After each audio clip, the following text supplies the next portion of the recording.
Bueno, pues retomando la charla que teníamos con nuestro amigo Gregory y con Osvaldo, estábamos comentando sobre los retos que te ha significado para ti, Gregory, esta dinámica de comunicación tan especial que utilizas, porque hablarles de esa manera, ahí enfrente, como lo hiciste con el grupo de Frena, se me hace extraordinario.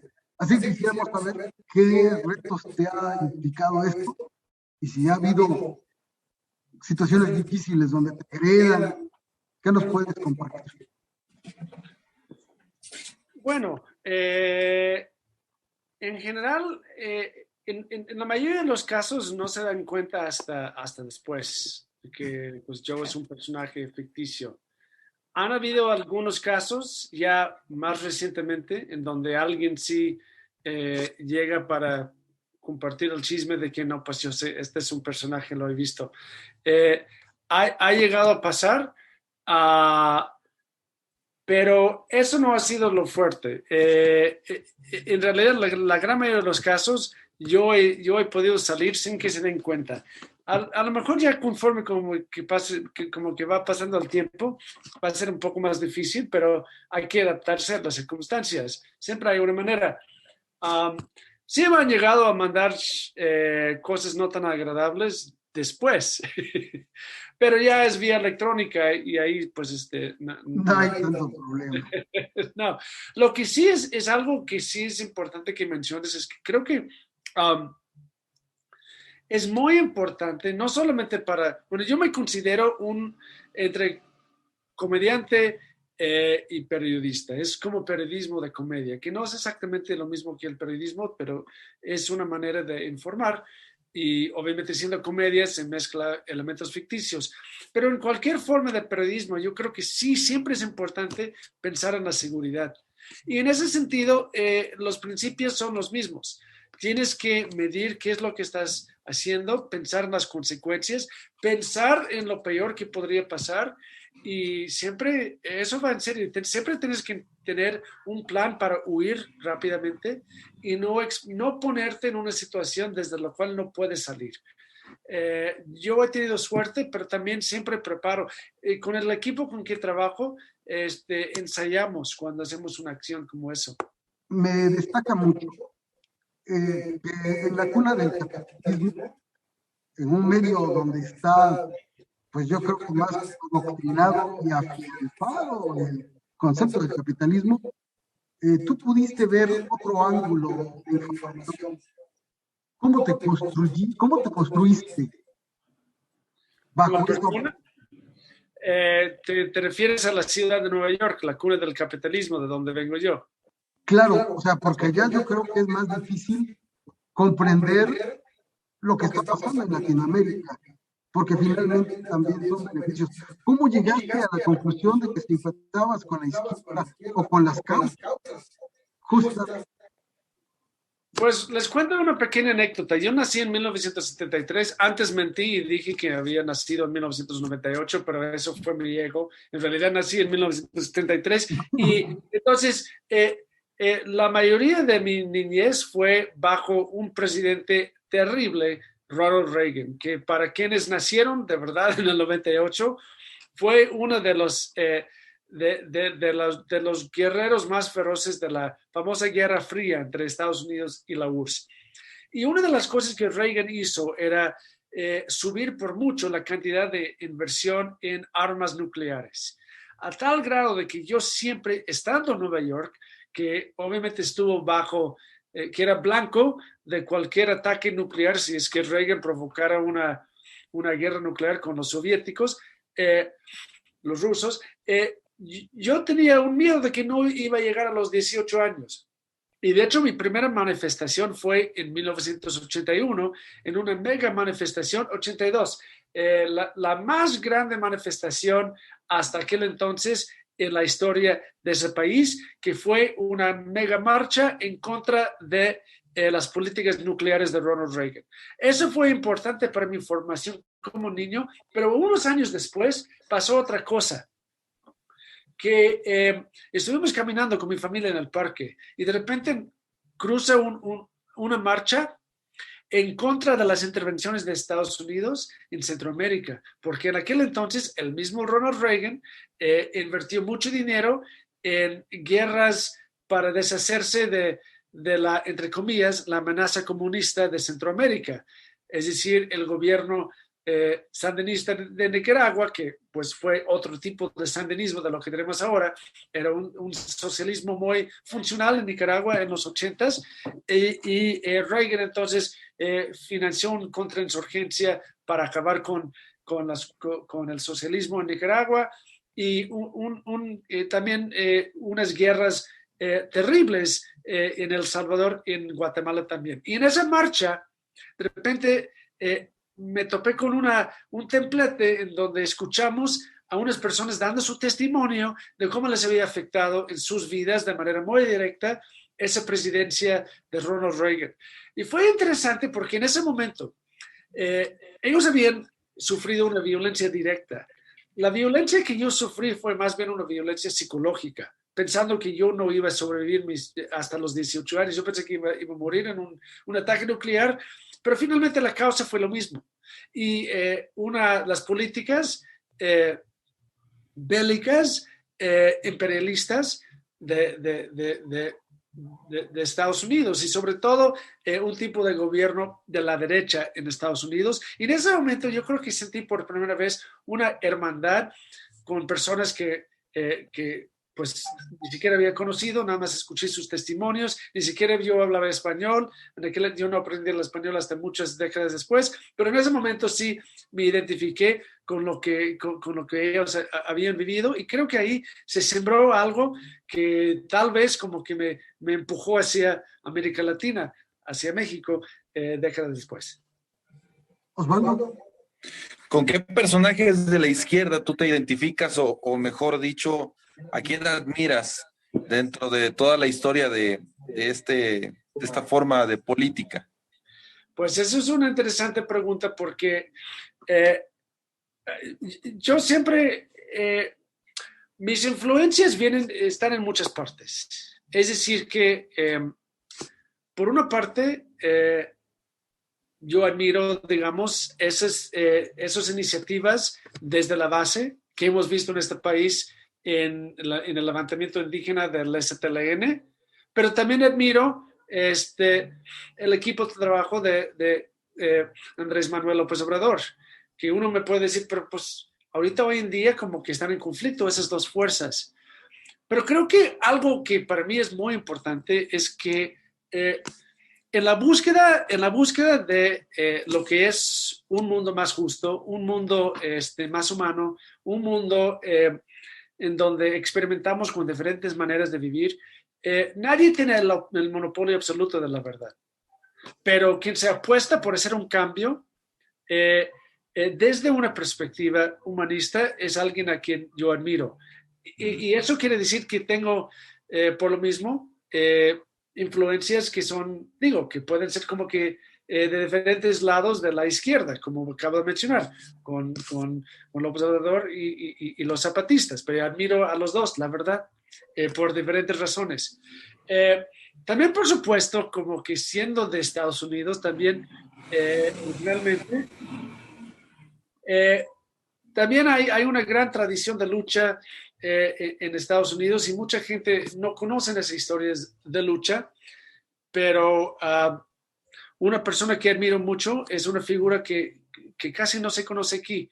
En Estados Unidos hay un señor que se llama Jim Lawson, que fue la persona que capacitó a Martin Luther King en las tácticas de la desobediencia civil. Una gran figura. Y lo importante de una figura como él es que supo que la revolución no debe de ser algo en manos de una vanguardia, sino de que cualquier persona puede ejercer, pero se requiere de práctica, de ensayo, de disciplina. En su caso fue la no violencia, que pues para mí siempre es preferible la vía de la no violencia. Eso es uno de muchas figuras también de mi historia, digamos que del otro lado de la historia de Gringolandia, que es una historia de lucha. Bien, oye, también te quisiera preguntar, de todos los presidentes de los Estados Unidos, de tu país de nacimiento, ¿cuál es al que, digamos, podrías colocar en primer lugar, de acuerdo con todas las aristas y todas las exigencias que tú tienes como un izquierdista? ¿Cuál es o para ti, cuál es el presidente de los Estados Unidos más notable a lo largo de su historia y por qué? Oh, eso es una muy buena pregunta y una pregunta muy difícil. ¿Por qué? Eh, Porque creo que para contestar bien tu pregunta, lo que me gustaría hacer es un ejercicio de regresar al tiempo y hacer un tipo de exorcismo de las partes malas de ciertos presidentes. Es decir, un presidente que fue muy importante para la historia de Estados Unidos fue Franklin Delano Roosevelt, porque él en los 30 eh, hizo una ruptura con las oligarquías y creó un estado de bienestar por primera vez. Mi mamá, que creció en la Gran Depresión, muy pobre, apenas tenía para comer, tenía acceso a clases de danza gracias a los esfuerzos de los esfuerzos y de ese presidente en la redistribución de las riquezas. Pero por otra parte también era un racista. Entonces me gustaría regresar al tiempo, hacer un exorcismo para sacar los diablos de la cabeza de Franklin Delano Roosevelt para que quedáramos con la mejor de él y no con lo peor. Y lo mismo podría decir de un par de presidentes más. Jimmy Carter en los 70s, antes de Reagan, tampoco fue como que un gran hombre de la izquierda, pero por lo menos dio una pauta en esta historia de la Guerra Fría que el mismo Fidel Castro reconoció, que por lo menos hubo un momento en donde hubo un momento en donde posiblemente la paz entre Cuba y Estados Unidos se podría haber encontrado, que fue ese momento de Carter. Tenía también sus otras características no tan agradables, pero de carácter es uno de los mejores, porque ese señor ha dedicado, desde que salió de la presidencia, ha dedicado una gran parte de su vida construyendo, ya tiene 90 y tantos años, pero construyendo casas para los pobres con sus propias manos. Por lo menos es una persona sincera y con buen corazón. Y bueno, tengo que admitir que lo mismo en cuanto a mi deseo de separar lo bueno y lo malo y de la misma persona. Hay elementos, hay aspectos de Barack Obama que yo admiro mucho. Por supuesto, pudo romper una barrera muy, muy importante, ¿no? En un país que fue fundado sobre el racismo en Estados Unidos. Fue muy importante que él haya llegado al poder. Para mí era muy desafortunado que dio continuidad con esa terrible guerra contra el terrorismo que empezó hace 20 años por George Bush.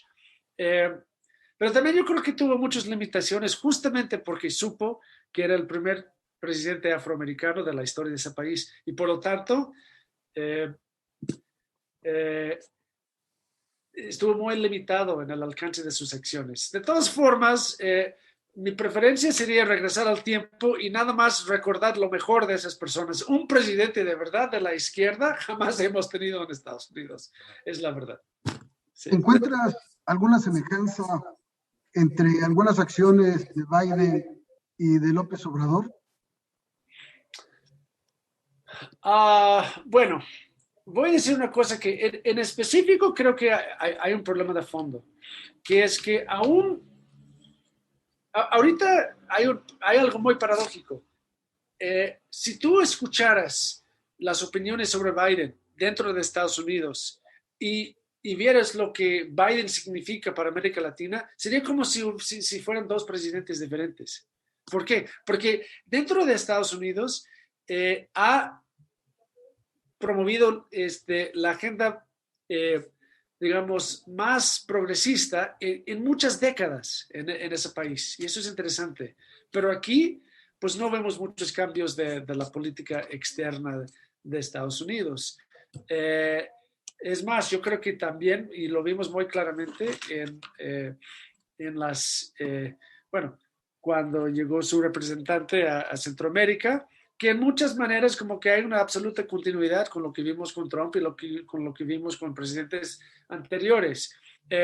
Eso es una tragedia y quisiera yo que el público, bueno, que el pueblo de Estados Unidos se despertara un poquito más y exigiera una nueva relación de Estados Unidos frente al mundo. Osvaldo.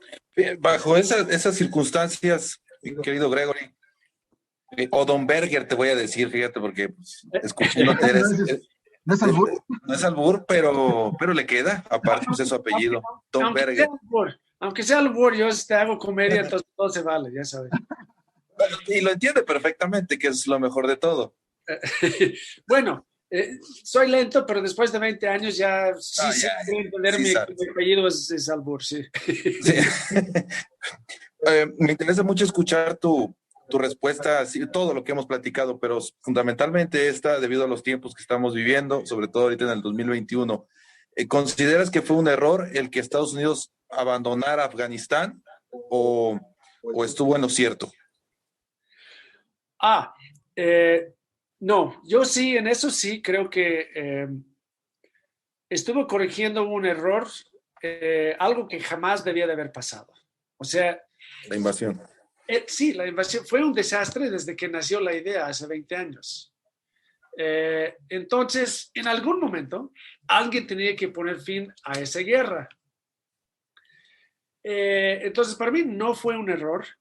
Y la gente dice que no, pues bueno, pero la manera de cómo lo hizo. Bueno, no existía una buena manera de terminar una guerra imperialista. O sea, como que el destino era que terminara en el desastre. De que hay muchas cosas dolorosas pasando como resultado, de que hay mujeres que están viviendo de manera desprotegida, sí. Pero tarde o temprano iba a pasar. Las secuelas del imperialismo duran décadas y siglos, y lo sabemos en todas partes del mundo donde ha habido como que una ocupación extranjera, se viven las secuelas por generaciones después, y es triste, pero en algún momento el invasor se tiene que salir. O sea, eso sí, en eso sí estoy de acuerdo que hizo la cosa correcta, pero creo que hay dos preguntas fundamentales. Uno, ¿aprenderá Estados Unidos de su error? No estoy tan seguro, ¿no? Ojalá, pero no estoy tan seguro de eso. Quisiera pensar que sí, pero requiere de un movimiento social grande dentro de ese país para exigir otra cosa, para exigir un cambio de rumbo. Y la otra pregunta es, ¿qué es lo que puede hacer ahora el pueblo de Afganistán? Porque siempre como que yo sí estoy al lado de las mujeres de Afganistán, pero tiene que ser su lucha de manera autónoma, de manera independiente, porque es imposible que alguien te libere. La liberación de un pueblo tiene que venir del mismo pueblo. No se puede otorgar la libertad a un pueblo. Un pueblo tiene que luchar por su libertad. Aquí en México, en Afganistán y donde sea. Oye, Gregory, es un placer escucharte. Aprende uno mucho de ti. Tus puntos de vista son siempre enriquecedores. Te distingue mucho, creo yo, el que hubieses nacido en la cuna del capitalismo y tengas tantas coincidencias. Es un honor conversar contigo. Quisiera yo preguntarle a nuestro amigo para poder salir de esta grata entrevista y que además verte a que en un futuro no muy lejano nos regales otra vez la oportunidad de volver a conversar contigo. Osvaldo. Bueno, en primer lugar, como lo dije hace un rato, es un privilegio. Muchísimas gracias de verdad a Gregory por su espacio, por su tiempo.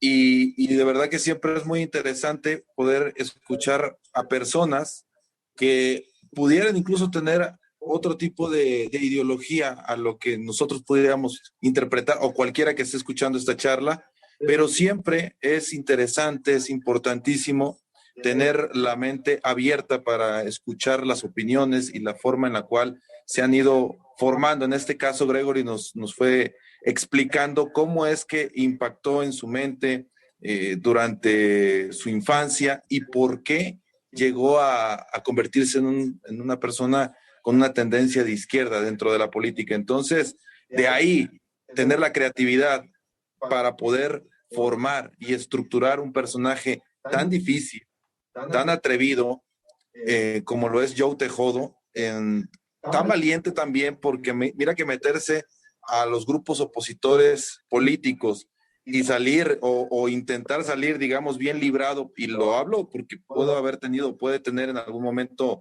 alguna agresión física, y es lo que siempre vamos a lamentar. Nunca es aceptable la violencia.